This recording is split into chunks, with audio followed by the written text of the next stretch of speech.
여러분 안녕하십니까? 필드 소방전술 저자 김경진입니다. 지난 10년간 소방 승진 기출문제 풀어보기 제2강입니다. 2014년도 기출문제 가해물질의 구비조건 같이 한번 풀어보도록 하겠습니다. 자, 가해물질의 구비조건으로 옳지 않은 것을 물었습니다. 가해물질이라는 것은 불에 잘 탈 수 있는 물질을 얘기하는 거잖아요. 자, 그럼 1번 활성화 에너지 값이 적어야 된다고 했습니다. 활성화 에너지 값이라는 것은 화학 반응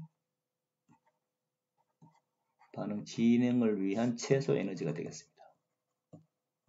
자, 활성화 에너지 값이 적어야만 내부적으로 열을 갖고서 방출되지 않습니다.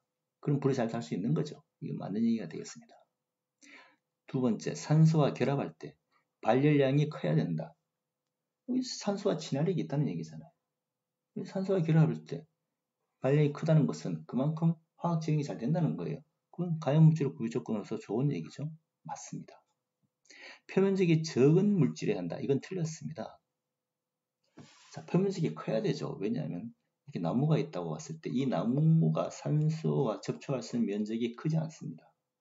이것을 쪼개서 분해했을 때는 기체화됐을 때는 산소와 접촉할 수 있는 면적이 굉장히 큽니다. 불에 잘 탈 수 있다는 얘기거든요. 자, 그래서 표면적이 굉장히 큽니다. 그래서 표면적이 커야만 불에 잘 붙을 수 있습니다. 열전도의 값이 적어야 된다고 했습니다. 이건 맞는 얘기죠. 왜냐하면 어떤 물질이 열이 밖으로 전도가 잘 된다는 얘기는 열이 빠져나간다는 얘기거든요. 그럼 불이 잘 붙지 않습니다. 열을 갖고 있어야 불이 잘 붙는 것이죠. 맞는 얘기입니다. 자, 그럼 이렇게 시험이 나올 수가 있습니다. 두 번째, 다른 방법으로 나올 수도 있겠죠. 자, 가해물질 구비 조건 해설을 한번 보겠습니다. 활성화 에너지 값이 적어야 된다. 맞습니다. 그 다음에 산소의 결합이 잘 되고 친화력이 있어서 발열량이 커야 된다. 화학 반응이 잘 일어나야 된다. 맞는 얘기입니다. 그 다음에 열전도의 값이 적어야 됩니다. 열전도의 값이 크면은 열이 계속 빠져나가게 되면 불이 잘 붙지 않습니다. 자, 그 다음 네 번째, 산소와의 친화력이 커야 되죠. 화학 반응이 잘 일어나야 됩니다. 그 다음에 표면적이 큰 물질이어야 한다. 기체화될 수 있도록 작게 쪼개져서 기체화될 수 있도록 불은 잘 타는 겁니다. 산소와의 접촉할 수 있는 면적이 커지기 때문에 그렇다는 얘기죠. 마지막에 연쇄 반응을 일으킬 수 있는 물질이어야 된다. 연쇄 3수가 뭡니까? 가해물이 있을 거고요. 그 다음에 산소가 있습니다. 그 다음에 점화원이 있어야 되겠죠. 자, 이것이 연소가 일어나면 계속 확대될 수 있는 연쇄 반응이 있어야 됩니다. 연쇄 반응이 좋은 물질은 예를 들어서 유리라고 했을 때 유리는 가연성 가스가 잘 올라옵니다.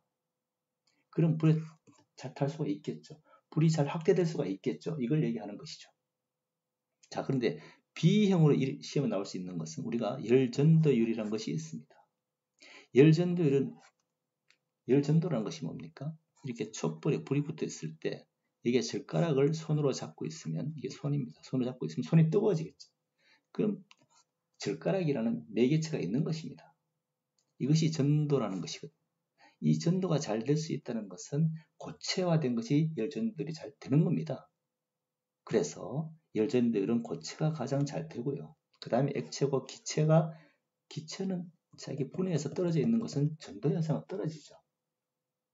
폭발 현상은 크겠지만 그렇게 시험에 나올 수도 있습니다. 그 다음에 또 한 가지 시험에 나올 수 있는 건요. 자, 산소와 접촉할 수 있는 표면적이 큰 물질의 순서를 알아야 됩니다. 이건 전도율과는 반대되는 현상이 되겠죠. 그래서 기체가 표면적이 가장 큽니다. 설명을 했습니다. 기체가 된 것이 표면적이 크다.